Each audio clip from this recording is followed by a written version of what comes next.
안녕하세요. 오늘도 사연 살롱을 찾아주셔서 감사합니다. 저는 경기도 분당에 살고 있는 40대 초반의 여성이에요. 저는 몇 달 전 결혼 직전까지 갔다가 파혼을 선언했는데요. 적지 않은 나이에 결혼을 깬 거에 대해 안타까워하는 분들도 계시고 무슨 일 때문인지 궁금하신 분들도 계실 것 같아요. 하지만 그렇기에 더더욱 이 결혼은 아니라는 생각이 들었어요. 결혼이라는 게 두 사람이 더 나은 인생을 살려고 하는 거잖아요. 서로를 행복하게 해주기로 약속하는 거고요. 그런데 결혼이 목전에 닥쳐서 보니 남자와 그 어머니는 다른 꿍꿍이가 있었더라는 거죠. 그것 때문에 스드메이에 이것저것 위약금이 처리되어 돌려받지 못한 돈이 있긴 하지만 그대로 결혼해서 평생 그 집 호구로 살며 끝없이 돈 뜯겼을 생각하면 액땜 수준이라고 생각해요. 양쪽 집에 인사하고 결혼 준비할 때까지만 해도 전혀 몰랐던 남친 어머니의 시커먼 속내를 알고 나서는 가차없이 돌아섰어요. 나이가 몇이 됐든 아닌 건 아니잖아요. 나이가 많다고 대충 웬만한 건 참고 결혼하는 건 아닌 것 같아요. 그게 정말 내 인생에 책임 없는 행동이고 수렁에 빠지는 거니까요. 그러면 지금부터 제 이야기 제대로 한번 해볼게요. 저와 오빠는 어릴 때 아빠가 돌아가시고 쭉 엄마와 외조부님과 살다가 몇 년 후 엄마도 지병으로 돌아가신 다음부터는 이모네 집에서 살았어요. 친가는 사정이 넉넉하지 못한 것도 있었고 처음부터 저희 엄마를 탐탁지 않게 여겨서인지 저희를 돌봐주겠다는 말 한마디 없었던 걸로 알아요. 다행히도 외갓분들이 마음이 넉넉하고 사랑이 많아서 이모 부부가 저희를 자식처럼 키워주셨죠. 이모네는 저랑 오빠보다 나이 많은 언니가 있었는데 언니도 저희를 친동생으로 여겼어요.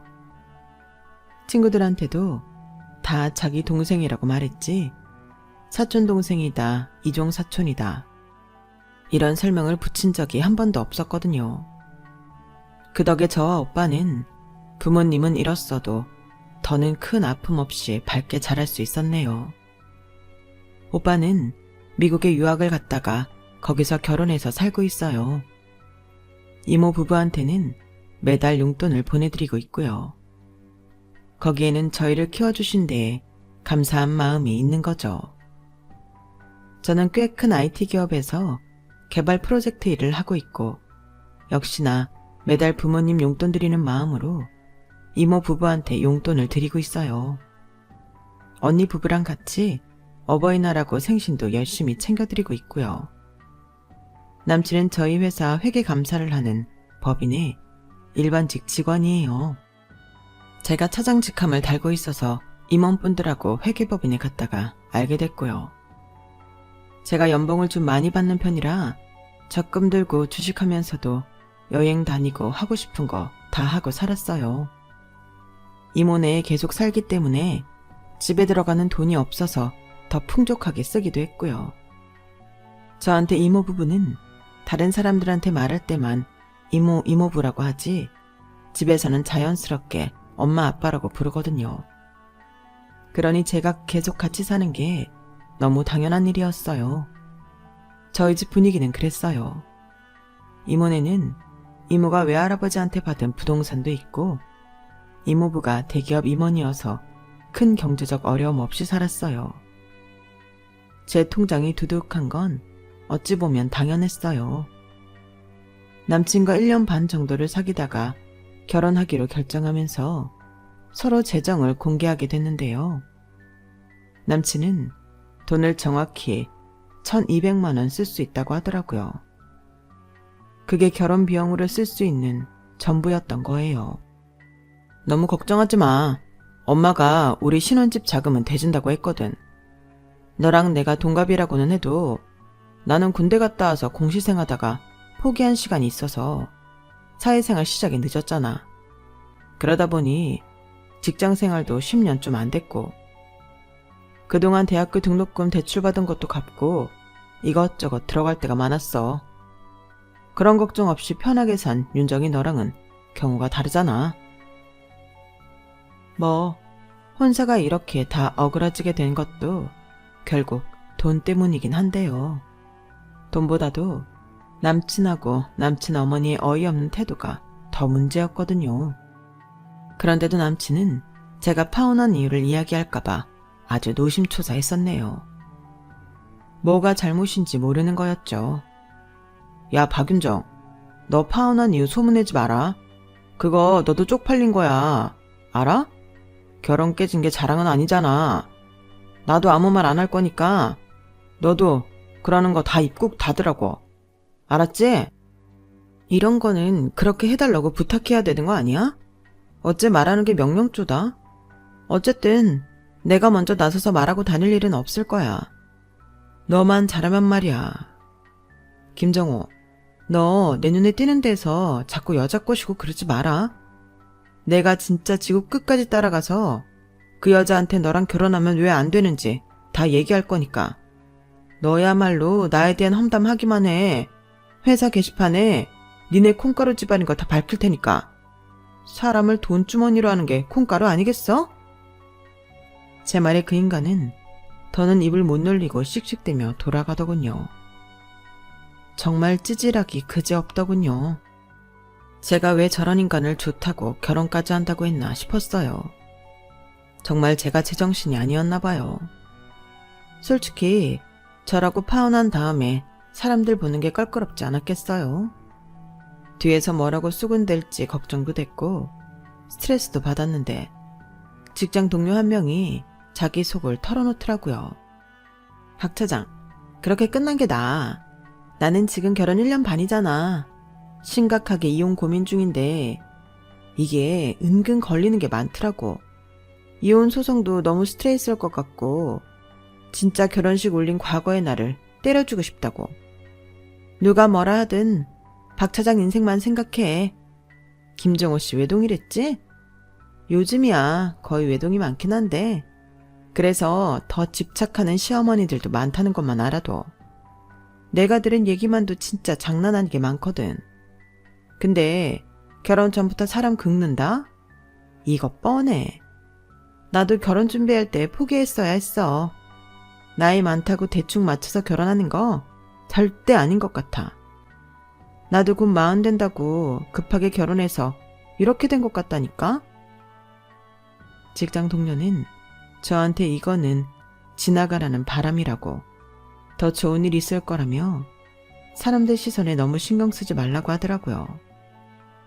그 말이 너무 고마웠고 그 친구 이야기를 들으며 제가 파혼하길 정말 잘했다는 생각이 들었어요. 남친은 결혼 전 자기네 부모님은 오픈마인드여서 제가 이모네 집에서 자란 것도 전혀 신경 쓰지 않고 시집살이 같은 것도 없을 거라고 큰 소리 쳤었어요. 처음 인사 갔을 때 남친 어머니도 저한테 직접 말한 거기도 했고요. 나는 고리타분하게 며느리한테 잔소리하고 쓸데없는 시집살이는 안 시키려고 한다. 하나뿐인 아들 결혼시키니까 며느리를 잘 잡아라. 그런 말 하는 친구들도 있는데 나는 그런 사람 아니야. 뭐 일주일에 전화는 몇 번 해야 되고 명절은 어떻게 챙겨야 되고 아주 시시콜콜 나한테 코치들 하더라. 근데 나는 그런 거 안 해도 그만이야. 진짜 그래. 예단도 기본적인 것만 하고 너무 비싼 거 하지 마라. 남친 어머니도 남친도 너무 쿨하게 나오니 오히려 제가 마음을 쓰게 되더라고요. 아무리 그래도 하나밖에 없는 며느리 보시는 건데 할 건 해야지. 엄마 아빠도 나한테 제대로 다 해가라고 하셨으니까 내가 알아서 해볼게. 나는 윤정이 네가 이모님, 이보부님, 엄마 아빠라고 부르는 게 아직도 신기하더라. 그만큼 친가족이나 다름없다는 것 같아서 좋은 것 같아. 근데 엄마는 아마도 내 결혼식에 돈 많이 못 보태주니까 미안해서 그러시는 것도 있을 거야. 근데 나도 최소한만 해도 될 것 같아. 그런 게 뭐가 중요해? 우리가 잘 사는 게 중요하지. 이렇게까지 말하는 데다가 시댁에서는 저희 부모님이나 집안에 대해 일절 물어보지 않아서 더 철석같이 믿어버린 것도 있었어요. 남친 어머니는 제가 돈 잘 벌고 똑똑하다고 그걸 엄청 칭찬했어요. 능력 있는 며느리 보게 돼서 너무 좋다고요. 요즘은 여자든 남자든 돈 잘 버는 게 최고 아니니? 빠듯하게 벌어서 허득거리며 살며 부모한테도 불효하는 건데 너는 이모한테 용돈도 준다며. 그런데다가 모아놓은 돈도 많고 그게 잘 사는 거야. 맞아 엄마. 그게 실속 있는 거지. 내가 윤정이랑 결혼하겠다는 데에는 그런 이유도 있다니까. 엄마도 좋지? 좋다마다 이해. 남자가 여자보다 못 번다고 그걸로 꽁 하고 그런 것처럼 보기 흉한 거 없다. 실속이 최고지. 우리 아들이 이런 거 보면 참 똑똑하다니까. 근데 니네 식장은 언제쯤으로 잡을 거니? 네, 저랑 정호 씨가 알아봤는데 저희 스케줄에 가장 맞는 건 2월이더라고요. 좀 추울 때이긴 하지만 정호 씨가 계절 좋을 때만 따지다가 늦어지기만 한다고 2월에 하자고 하네요. 어머 그래? 2월이면 우리 단독주택으로 이사갈 때구나. 내가 그 땡땡산 밑에 예쁜 주택마을에서 살아보는 게 꿈이라서 더 나이 먹기 전에 질러보자 하고 이사 결정했다. 너네 신혼집도 그 근처로 하는 게 어떠냐? 아니면 우리 집에서 같이 살아도 좋고. 그래, 우리 같이 살자.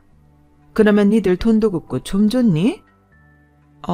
저는 정호 씨한테 듣기로는 저희 집 구하는데 돈 보태주시는 걸로 알고 있었는데요. 아무래도 신혼인데 처음부터 같이 사는 건 저희 입장에서는 좀 힘들 수도 있고요. 저는 분명 남친한테 돈을 보태주는 걸로 이야기를 들었는데 같이 살라는 말이 나오니 황당했어요. 이런 문제를 처음부터 예비 며느리가 찢기지 않겠다고 웃어넘기거나 하면 안 될 것 같아서 분명하게 말을 했죠. 뭐 어떠니? 어차피 니들 맞벌이라 바빠서 집안일도 잘 못할 텐데 내가 있으면 너네한테도 편하고 좋지 않겠어? 어머니 죄송한데 저는 결혼할 때 합가를 생각해 본 적은 없어요. 어머니 생각으로는 좋을지 모르지만 서로가 스트레스 받을 일이 많을 거예요. 살다가 어쩔 수 없는 경우가 생긴다면 모를까. 그럴 이유도 없는데 같이 사는 건 힘들지 않겠어요? 저는 그래요. 어머니 말씀대로 일하느라 힘든데 집에서라도 편하게 쉬어야 하잖아요. 솔직히 말씀드리면 시댁하고 같이 살면 며느리가 편하게 쉴 수 없는 게 현실이잖아요. 그러자 남친 어머니는 표정이 좀 싸늘해졌어요. 그래도 말투는 상냥하더라고요. 말투만 상냥했지 내용은 돈 한 푼 못 준다는 거나 마찬가지였어요. 알았다. 나도 나름 생각해서 했던 말인데 어쩔 수 없네. 그럼 집은 니들이 알아서 해야겠다.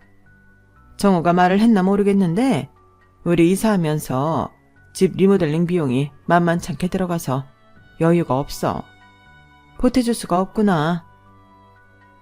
그런 사정은 아직 못 들었어요. 저는 정호 씨가 저희 신혼집 돈 절반은 보태줄 거라고 해서 그렇게 알고 있었거든요. 정호 씨가 1,200만 원밖에 없어서 집을 어떻게 구해야 할지 막막하긴 하네요. 그렇게 말하며 남친을 보니 남친 얼굴이 벌개져서는 고개를 숙이더라고요. 그런 중요한 걸 저한테 말을 안 했으니 지도 저를 볼 수가 없었던 거겠죠. 하지만 어차피 이렇게 알게 될 거 왜 말을 안 했는지 저는 답답하더라고요. 시어머니는 제 눈치를 보더니 말을 바꿨어요. 아 그래? 그렇다면 뭐 어떻게 해봐야겠네. 한 5천까지는 해줄 수 있을 것 같긴 하구나. 이렇게밖에 못하는 내 심정도 좀 이해해줘. 하나뿐인 아들 장가 보냈는데 집도 못 해주는 애미 마음이 어떨 것 같니? 이렇게 겹치게 될 줄은 꿈에도 몰랐다. 그래도 우리 들어가는 집이 동네가 좋아서 집값은 꾸준히 오를 거다. 원래 집값은 안 떨어지는 거 아니냐? 정 니들 집값이 감당이 안 되면 대출 좀 더 받으렴. 너는 직함도 있고 하니 대출 잘 나올 것 같은데? 그래도 지금 무리를 해서라도 집을 장만해야 니들 노후에 걱정이 없는 거야. 아직 젊으니까 일 열심히 해서 갚으면 되는 거고. 남친도 자기 엄마 말이 맞다는 듯 저를 보며 고개를 끄덕이는데 그 순간 갑자기 든 생각이 이 사람들은 내가 돈 버는 걸로만 나를 판단하는 건가 싶더라고요. 그래도 괜한 생각이라며 애써 지우려고 했죠. 결혼을 앞두고 결혼 비용에 대한 말이 달라지는 건 지울 수가 없기는 했어요. 제가 무슨 말을 하기도 전에 남친 어머니는 제가 참 잘 컸다며 이모 부부를 만나면 정말 잘 키우셨다고 칭찬 많이 해주고 싶다 그러더라고요. 그런 말을 들으면 저를 좋게 본 건 맞는 것 같아 헷갈리고 갈등이 생기더라고요. 돌이켜보면 그렇게 마음이 불편해지는 게 빨간불이 들어온 신호더라고요. 싸우면 싸웠지 저 사람들 뭔가 찜찜하다 이런 생각이 드는 건 일종의 경고인 거였어요. 어쨌든 그래도 남친도 이모 부부를 만났고 결혼 날짜는 2월로 잡기로 했어요. 남친이 굳이 그렇게 하자고 자꾸 그러더라고요. 저는 이왕 할 결혼 빨리 해버리자라는 생각에 그 말대로 했고요. 제가 비록 부모님 없이 이모 부부 손에 자랐다고는 해도 남친 집안에 비해 부족한 건 없다고 생각했어요. 외가가 부유해서라기보다는 제가 알뜰하게 살았고 돈도 꽤 모았으니까요. 사실 제가 모아놓은 돈으로는 대출을 많이 받지 않아도 수도권에 적당한 집은 구할 수 있을 정도였어요. 저는 결혼을 해서 뭔가 눈앞에 놓인 상황을 탈출해야 할 만큼 절박한 것도 없었고요. 그래서인지 결혼 날짜를 잡아놓고도 식장 예약이 좀 꺼려지는 게 남친 말이 앞뒤가 안 맞아서였거든요. 제가 좀 뜸을 들이자 남친은 지가 직접 가서 예약을 했다고 하더군요. 그날 저녁 저를 만난 남친은 이리저리 제 안색을 살폈어요. 윤정아, 너 혹시 요새 무슨 일 있어? 아니면 우리 집 인사하고 뭐 마음에 안 든 거야? 어째 네가 요즘 전하고 다른 것 같아서 그래. 나야 생각할 게 많아지기는 하지. 정호 씨 했단 말이랑 다른 게 많잖아. 정호 씨 말로는 집값은 정호 씨 집에서 해준댔는데 결혼 비용 다 해서 5천 이상은 절대 무리라고 하는 것도 그렇고 갑자기 집에 들어와서 살라고 하니 안 놀랄 수 있어? 그런 말 전혀 없었잖아. 그거 중요한 문제야. 우리가 앞으로 같이 살아야 되는데 나한테 그런 중요한 일을 알려주지도 않고 다른 사람한테 듣게 하면 안 되잖아. 엄마니까 그랬지. 나는 엄마라서 뭐 남이라고 생각 안 한 것도 있고 엄마 말대로 너도 그럼 5천만 보태고 나머지는 대출 받아서 둘이 똑같이 갚아 나가자. 그러면 되잖아.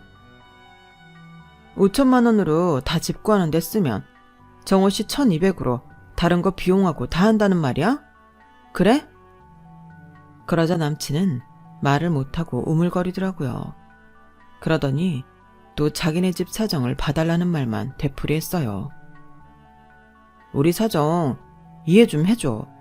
내가 돈 많이 못 모은 거에 대해서는 충분히 얘기했다고 생각하고 우리 엄마도 계속 낡은 아파트에서만 살다가 이제 겨우 꿈을 이루시게 된 거라서 나도 뭐라고 말을 못하겠더라고.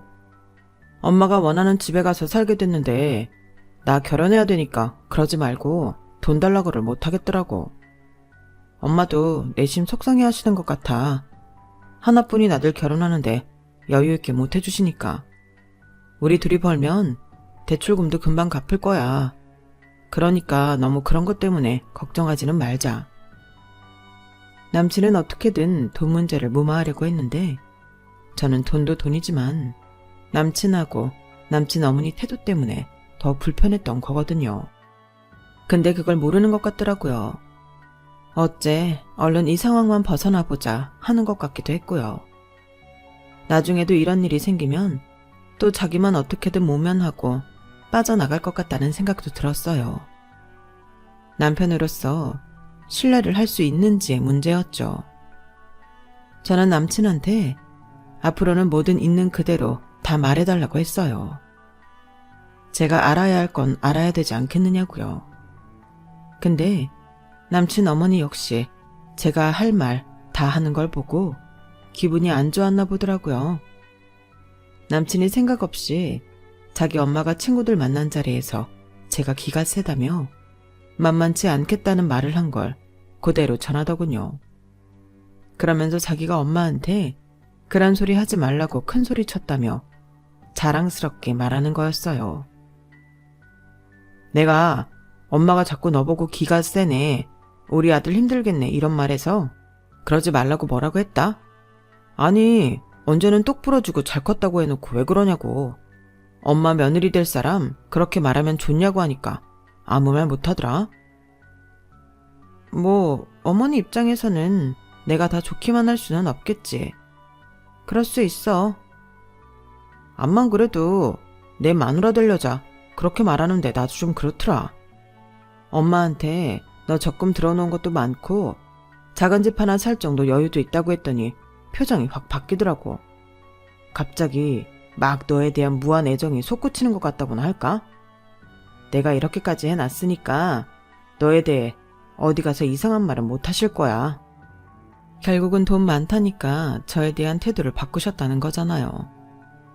저는 그게 참 불편했는데 남친은 아주 자기 잘했다고 어깨를 쫙 펴는데 솔직히 실망스러웠어요. 그 뒤로 훈수 같은 것 때문에 남친 어머니를 몇 번 만났는데 남친 어머니는 저한테 돈 얘기를 하지는 않았어요. 알아서 잘할 거니까 걱정 안 한다는 말만 하더라고요. 그리고 제가 돈이 있다는 걸 알아서 그런지 몰라도 함부로 대하진 않았어요. 오히려 꽤나 값나가는 식당에서 밥을 사주기도 하고 잘해주려고 하더라고요. 저는 속으로 사람들 다 돈 있다고 하면 저러는 거지. 어쩔 수 없는 거다 하며 애써 나쁜 생각을 안 하려고 했어요. 사실 돈이라면 다들 그 앞에서 굴복하는 세상이잖아요. 순수하게 사람만 봐달라고 하는 건 너무 순진한 생각이라는 걸 알고는 있었죠. 그래도 씁쓸한 건 어쩔 수 없더라고요. 근데 남친 어머니는 제가 무슨 옷을 입는지, 구두는 어디 건지, 가방은 어느 브랜드인지 일일이 보고 있었더라고요. 그걸 어떻게 알았냐 하면 한 번은 남친 어머니가 친척분을 모시고 나왔는데 그분한테 제가 이렇게 센스 있고 고급지게 이런 브랜드 가방도 있고 구두도 있다 그랬거든요. 남친 어머니는 자기 친구들을 불러놓은 자리에 저를 오라고 해서 또 한바탕 제가 돈이 많다는 걸 꽤나 자랑삼아 늘어놓더라고요. 그러자 어느 친구분이 안 입고 온 표정으로 이렇게 말했어요. 숙자너, 저번에는 네 며느리감 기 세다고 뭐라 하지 않았어? 키가 세도 돈 많은 건 좋은가 보다? 예, 그런 말은 그냥 하는 소리지. 너는 뭐 그런 걸 그렇게 새겨듣고 그러니? 너 우리 며느리 질투나는구나? 이렇게 세련되고 고급진데 돈도 많아서? 저는 정말 민망해서 어디를 쳐다봐야 할지 모르겠더라고요. 남친이고 남친 어머니고 저에 대해 할 말은 돈밖에 없나 싶어서 슬슬 짜증이 나고 마음의 갈등이 확실하게 불편함으로 자리 잡게 되었어요. 그리고 얼마 안 돼서 남친 어머니는 저한테 자기 속내를 드러내고야 말았어요. 저희가 식장부터 잡아서 하나하나 처리하고 있을 때 혼수는 좀 나중에 하자 싶었는데요. 상견례 후에 혼수를 차차 마련할 생각이었어요. 그때까지도 집 계약을 하지 않고 있었고요. 남친은 집을 어디로 할 거냐며 자꾸 물어보기는 했는데 제가 마음을 못 정하고 있었거든요. 그렇게 차일피일 미룬 것도 어찌 보면 잘했던 것 같기도 해요. 계약금을 크게 날려먹지는 않아도 됐으니까요. 저는 남친과 집을 보러 다니다가 시댁하고도 친정하고도 가깝지 않은 데로 정했어요. 남친이 한 말도 있으니 저도 5천만 보태고 나머지는 대출받아서 둘이 똑같이 나눠 갚는 걸로 했고요. 일단 집만 봐두었고 그 집이 아니더라도 그 근처로 하자는 거기까지는 얘기가 된 상태였어요. 상견례가 늦어진 거는 남친 집 쪽에서 일이 생기는 바람에 계속 미뤄서였어요. 결국은 결혼식 한 달 앞두고 상견례를 하게 됐는데요. 그때 집이 마음에 든 게 있어서 보려고 했는데 집주인이 유럽 여행을 간 바람에 직접 만나지를 못한 거였어요. 그래서 일단 보류해 두었는데 그게 정말 1,000원이었지 뭐예요. 상견례를 앞두고 남친 어머니가 저를 보자고 하면서 일이 터졌거든요. 남친 어머니는 갑자기 저를 강남의 유명 호텔 레스토랑으로 불러내셨어요. 어머니, 굳이 거기서 배워야 하나요? 그냥 다른 편한 데서 봐도 되는데요. 호텔 레스토랑이라니 좀 부담스럽네요. 예, 상견례 앞두고 내가 너 따로 밥 같이 먹고 싶어서 일부러 좋은 데 예약한 거야. 부담스럽긴 뭐가 부담스럽니? 시어머니가 밥 사주는 건데. 하지만 어쩐지 내키지 않더라고요. 게다가 지금 이사에 리모델링에 돈 없다면서 그런 비싼 음식 사주는 게 좋을 리도 없었고요. 아무튼 불편한 마음을 안고 가기는 갔는데 남친 어머니는 정말 상상을 초월하는 말을 저한테 하더군요. 저로서는 정말 이해가 안 가는 말이었어요. 제가 나갔더니 그 자리에는 남친도 있더라고요. 사실 제가 지금까지 남친 어머니 이야기는 해도 남친 아버지에 대해서는 말을 안 했잖아요. 그게 남친 아버지가 자리에 잘 없었거든요. 나중에 알고 보니 남친 아버지가 따로 나가서 살고 있다더라고요. 그런데 남친하고 남친 어머니는 그런 걸 전혀 말하지 않았고요. 아무튼 그날도 단 둘이서 저를 맞이하는데 영 느낌이 좋지 않았고 그 느낌은 적중했어요. 거기서 나오는 제일 비싼 코스를 시키는데 저는 너무 무리하는 거 아니냐고 물어봤어요. 무리는 무슨 무리? 이제 곧 한 집 식구 될 거라 축하 의미도 있고 내가 하고 싶은 말도 있어서 그런 거니까 일단 먹자. 먹을 때는 기분 좋게 먹어야지. 하면서 남친도 남친 어머니도 코스 요리가 다 나올 때까지 먹기만 하고 별 다른 말을 하지 않더라고요. 그러더니 느닷없이 신혼집 구하기로 한 곳이 앞으로 집값 많이 오를 동네라며 제 안목이 대단하다고 막 칭찬을 하더라고요. 역시 우리 며느리가 돈복이 있어. 그냥 돈 냄새 맡는 데는 귀신인 것 같아. 그러니까 직업도 돈 잘 버는 직업을 딱 알아본 것 같아. 그렇다니까 엄마. 윤정이가 진짜 돈이 붙는 사람 같아. 그래서 말인데 세아가 이 대출 상품 말이다. 이게 딱 네가 대출 받으면 아주 좋을 것 같아서 말이야. 대출 상품이요? 아, 저희 집 구할 때 대출 받을 거 말씀이세요? 아니 그게 아니고 나 이상하는데 말이야. 이래저래 돈을 쓰다 보니 잔금 내는데 2억이 부족하더구나. 네가 여유가 꽤 있다고 해서 그걸 좀 쓰게 해달라고 하고 싶었다만 그러면 너도 갑자기 큰돈이 훅 나가서 비상금이 줄면 불안할 것 같아서 말이야. 이 대출 받아서 나 좀 해주련? 돈은 네가 갚는 데에 절대 무리 있지는 않을 거다. 신혼집 대출은 니네 둘이 같이 할 거니까 여유가 있잖아? 니들 생활비 쓰는 게 뭐 얼마나 되겠어. 각자 용돈 하던 거 모아 써도 되는 거고. 이 정도면 네가 우리 집 위해서 해줄 수 있는 금액이라고 본다. 네? 제가 지금 잘못 들은 거 아니죠? 그러니까 이 대출을 받아서 어머니 집값 잔금에 보태고 그 대출은 제가 갚으라고요? 네 이름으로 낸 대출인데 네가 갚아야지. 그럼 누가 갚아? 뭐 정우가 갚아야 하나? 윤정아, 내 월급 뻔한 거 너도 알잖아. 우리 어차피 같이 살 거고 너 우리 가족 되는 건데 네 돈 내 돈 따지는 건 좀 그래. 엄마한테 이 정도 해줄 수는 있는 거잖아. 정호 너 뭘 그리 비굴하게 말하니?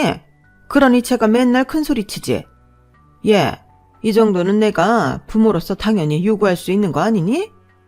너 하는 태도 보니 내가 마음이 상해서 안 되겠구나. 좋게 말하니까 잘못 들었냐? 이딴 소리나 하고 말이야. 나 이 돈 받아야겠다. 니네는 앞으로 돈 모을 일만 남았지만 늙은 나는 아니거든. 그러니까 이 대출 받아다오. 너무 기가 막히니 혀만 차게 되더군요. 대출 상품은 10년 동안 갚아야 하는 거였고 그 기간 동안 저는 제가 쓴 돈도 아닌 것 때문에 제 생돈을 물어줘야 하는 건데 제가 자기 아들하고 결혼한다고 그걸 당연하게 요구하니 황당하게 그지없었어요. 자기야, 박윤정, 이 집 결국 우리 거 되는 거야. 나한테 형제가 또 있냐? 우리 집에 온리 원, 나 하나야. 엄마가 결국 그 집 우리 주지 누구 주겠어? 그러니까 미래를 위해 투자한다고 생각해. 정호 말이 맞다. 내가 이 집을 조카를 주겠니? 고모니한테 주겠니? 나 다 뜻이 있어서 지금 무리를 해서라도 좋은 집 얻는 거다. 이게 다 재산을 불리는 과정이라고 생각하고 지금 투자를 좀 하려무나. 다 서로 좋자는 거잖냐? 뭐가 서로 좋자는 거예요? 결국 그 집이 제 이름이 되겠어요? 어머니, 그 집 이름 제 명의로 해주실 거예요? 말씀해보세요. 제가 그렇게 말하자 남친 어머니와 남친은 서로 얼굴만 보며 아무 말도 못했어요. 그럴 줄 알았어요. 그런데 저더러 이 대출금을 다 갚으라고요? 2억을요? 아니 뭐 저 생각해 주시는 척 저한테 그 돈 달라고 하려다가 대출 받는다고요? 어떻게 이런 억지를 부릴 수 있어요? 이 자리가 저 떠봐서 대출을 받을지 2억을 줄지 보려던 거군요. 돈은 무슨 말을 그렇게 하니? 니네 둘이 계속 같이 벌 거니까 미래에 너네 집에 먼저 돈 좀 대라는 건데 그게 뭐 그리 나쁘다고 이래? 일단 대출 상품이나 제대로 보고 말해. 저야말로 제대로 말해야겠어요. 저 이 결혼 안 해요. 파혼한다고요. 돈이 필요하면 아주머니 아들 돈으로 하세요. 이 대출 아들 이름으로 받으라고요. 저는 자리에서 일어나 제 앞에 놓인 대출 상품 카탈로그를 남친 얼굴에 집어 던졌어요. 너무 화가 나서 견딜 수가 없더라고요. 어머, 너 지금 이게 어른 앞에서 뭐 하는 짓이야? 그리고 아줌마? 뭐 파혼을 해? 너 진짜 할 소리 못 할 소리 구분을 못 하는구나. 화가 난다고 시어머니한테 이런 식으로 대해? 내가 우습게 보여? 시어머니는 누가 시어머니예요? 저 집 계약도 안 했고 식장 예약하고 스드메 예약만 걸었지 결혼 안 했어요. 나 아직 아줌마 며느리 아니라고요. 결혼도 안 했는데 식구 어쩌고 하면서 사람 몰아매려고 하는 건 무슨 심보예요? 솔직히 결혼식 때 올리기 전에 이런 말로 사람 돈부터 뜯어낼 줄은 생각도 못했네요. 그렇게 나만 보면 돈 잘 번다, 능력 있다 하던 이유가 있었네요. 내가 돈주머니로 보였던 거죠. 헛꿈 꾸셨네요, 아줌마. 저 아줌마 아들하고 결혼 안 한다고요. 얼마 전부터 계속 쎄했거든요. 사람 예감이라는 게 있다더니 정말 맞았네. 잘 먹고 잘 사세요. 저는 그렇게 말하고 그 자리를 놔버렸어요. 제가 먹은 것만 계산하고요. 나중에 비싼 음식 사줬는데 파혼했다는 둥 그딴 말 듣기 싫었거든요. 남친 어머니도 그렇고 저는 남친이 너무 괘씸했어요. 어떻게 결혼도 하기 전에 제 이름으로 대출을 받아 저한테 갚게 하라고 할 수가 있죠.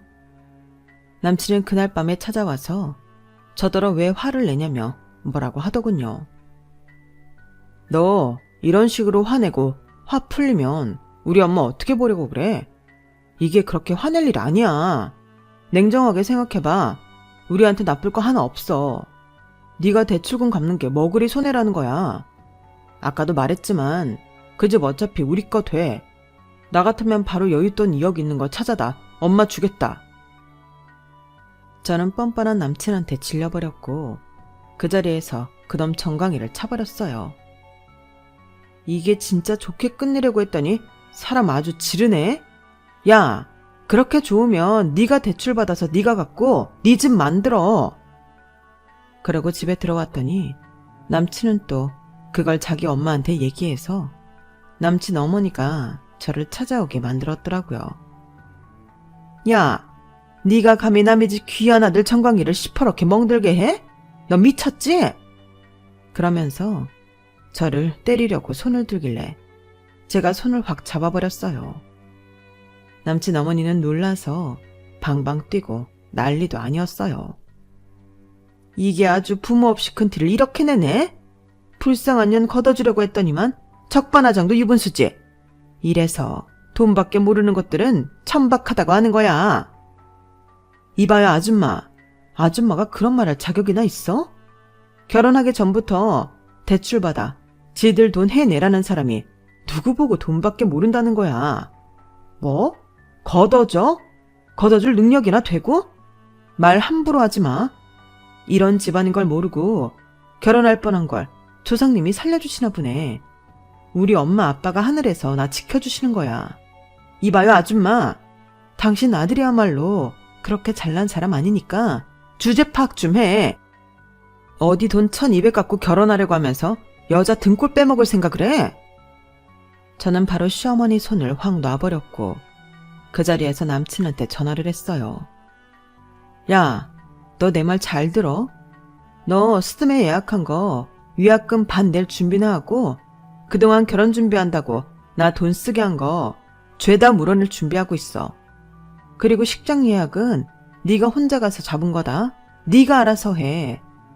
너 같은 놈하고 결혼을 하겠다고 한 내가 미쳤지. 내가 멍청했어. 그렇게 전화를 끊고 그날 이후 남친은 저한테 전화를 하지 않았어요. 저는 바로 집에 들어가 이모 부부한테 좀 전에 있었던 일을 다 말하고 결혼을 안 하기로 했다고 말씀드렸어요. 제가 좋아했던 사람하고 결혼하려던 게 맞나 싶을 정도로 홀가분하고 아무 생각 안 들더라고요. 그동안 불안해하고 질려 있었던 걸 털어내게 돼서 오히려 다행이라는 마음만 들었어요. 그런 시댁인 줄 모르고 결혼했으면 정말 큰일 났을 거예요. 제 말에 이모는 어디다 대고 부모 없다는 말을 하냐며 화가 나서 당장 쫓아가려고 했지만 제가 겨우 말려서 진정하셨어요. 이모부도 마찬가지였고요. 뭐 이것저것 돈 들어간 거에 비해 손해본 거는 꽤 됐지만 집 계약 안 한 것만 해도 어디예요. 저는 그 정도 손해는 앞으로 인생을 위해 수업비 냈다고 생각했어요. 남친한테도 돈 전부 계산해서 절반 내놓으라고 했고 연락이 없길래 회사로 찾아가자 놀라서 바로 돈을 보내줬어요. 그렇게 파혼을 하니 남친 회사에서는 좀 불편해했나 보더라고요. 그도 그럴게 저희 기업이 꽤 큰 고객인데 거기 개발 차장하고 파혼을 했고 이게 은근히 소문이 퍼져서 남친한테 책임이 있다는 게 알려졌나 보더라고요. 결국 그 회사에서는 남친을 지방에 있는 계열사로 내려보냈어요. 남친은 그런 일이 있는 줄도 모르고 저한테 왜 파혼했는지 말하지 말라고 난리를 쳤던 거더라고요. 그런 일이 생긴 것도 이제 반년이 되어가네요. 지금은 저도 많이 안정을 찾았고 제 생활 잘하고 있어요. 혹시라도 중요한 일 앞두고서 자꾸 마음이 걸리거나 불편한 게 생긴다면 잠시 멈추고 잘 생각하시길 바랄게요. 특히 결혼 같은 인생이 크게 바뀌는 일은 더더욱요. 저처럼 빨리 정리를 하는 것도 좋은 방법 같아요. 아니면 호미로 막을 거 가래로 막을 수도 있으니까요. 결혼은 저도 행복하고 상대도 행복해야지 특정한 사람만을 위해 제가 희생하는 건 아니라고 생각해요. 그럼 지금까지 제 이야기 들어주신 분들 감사드려요. 다들 행복하세요. 여러분, 사연 댓글에 응원과 현명한 조언 부탁드려요. 좋아요와 구독은 저에게 큰 힘이 됩니다. 오늘도 좋은 일 가득하세요.